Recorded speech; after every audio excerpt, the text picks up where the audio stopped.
Bonjour à tous, je m'appelle Hervé Linga. Je fais partie de ces jeunes qui ont initié ce mouvement dit des casseroles vides pour justement protester contre les dernières mesures gouvernementales.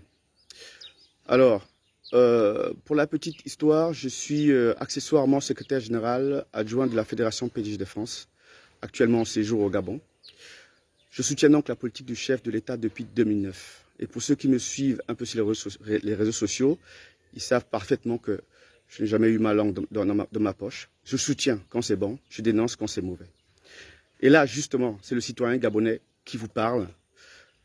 On a décidé de nous lever pour tirer la sonnette d'alarme et dire au chef de l'État que là, ce n'est plus bon. Alors, on nous demandait pourquoi on a choisi ce mode de protestation. Premièrement, parce que nous sommes légalistes. Deuxièmement, parce que c'est un mouvement pacifique. Et troisièmement, parce que vu que le gouvernement prend des décisions pour nous, sans nous, et totalement inadaptées à nos réalités socio-économiques, nous avons décidé avec nos moyens de bord, sans enfreindre la loi, faire le bruit avec nos petites casseroles, dans l'espoir que ce bruit-là arrive jusqu'à leurs oreilles. Et si, par chance, ils décident de nous entendre, voici moi ce que je propose comme solution à mon petit niveau.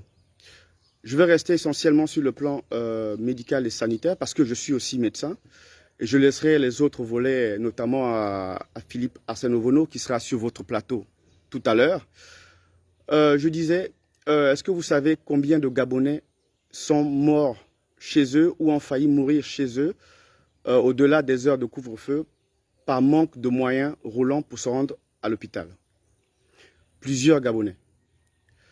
Ce que je ne comprends pas, c'est que au Gabon, on n'a pas de réel SAMU médical. Les pompiers sont aux abonnés absents. Les ambulances privées, il faut débourser au minimum 50 000 francs CFA pour en avoir une. Il y a bien un SAMU social, mais les pauvres, déjà, ce n'est pas leur rôle. Et en plus, ils ne peuvent pas être partout. Alors moi, ce que je propose, c'est pourquoi ne pas donner des dérogations aux taxis de ville de pouvoir circuler au-delà des heures de couvre-feu. Justement pour pouvoir transporter ces gens-là, parce que la maladie ne prévient pas toujours. Voilà. Deuxièmement, pourquoi s'étonner de l'augmentation du nombre de cas positifs au Covid quand on a rendu le test payant et même prohibitif? Vous savez, cette situation sanitaire a jeté beaucoup de Gabonais dans la précarité. Que font les Gabonais maintenant qui n'ont pas les moyens d'avoir 5 000 ou 20 000 pour aller faire un test? Ils restent chez eux, ils font des bains de vapeur et au passage, ils contaminent leur entourage. Donc moi, ce que je propose pour cela, c'est la gratuité des tests pour tous, sans exception. Troisièmement, c'est l'heure de couvre-feu. Vous avez remarqué que le fait d'avoir ramené le couvre-feu à 18 h a eu des effets pervers, notamment des attroupements massifs dans les grands carrefours, avec des bousculades, donc du coup des contacts physiques rapprochés, ce qui naturellement entraîne une augmentation du nombre de cas. Je propose donc pour cela que le gouvernement ramène le couvre-feu à 22 h pour laisser aux Gabonais le temps de rentrer chez eux après leur travail. Voilà. Donc, c'est modestement mes propositions. Je sais que mes autres compatriotes qui sont dans ce mouvement ont d'autres propositions. Ils vous les feront sur votre plateau.